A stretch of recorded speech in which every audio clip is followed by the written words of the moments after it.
பங்குனி மாதத்தில் செவ்வாய்க்கிழமைகளில் விஷ்ணு துர்க்கை வழிபாடு என்பது மும்மடங்கு பலன்களை தந்தருளும் என்கிறார்கள் வைஷ்ணவ ஆச்சாரிய பெருமக்கள்.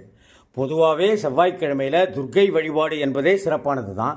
அதுலேயும் சைவ துர்க்கை வைஷ்ணவ துர்க்கை ரெண்டு துர்க்கையுமே வழிபடுவதுங்கிறது மகத்தான பலன்களை தரக்கூடியது தான்.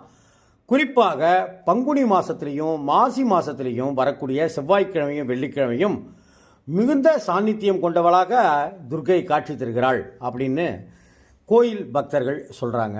அதனால் விஷ்ணு துர்க்கை வழிபாடு செய்வது எண்ணற்ற பலன்களை தந்துள்ளோம். அதே போல் செவ்வாய்க்கிழமைகளில் சிவன் கோவிலில் உள்ள அல்லது அம்பாள் கோவிலில் கூடிக்கொண்டிருக்கிற துர்க்கையை வணங்கி வழிபடுவதும் எலுமிச்சை மாலை சார்த்தி வேண்டிக் கொள்வதும் எண்ணற்ற யோகங்களை அருளை தந்தருளும், ஐஸ்வர்ய கடாட்சத்தை தந்தருளும், எதிர்ப்புகள் விலகும் என்கிறார்கள்.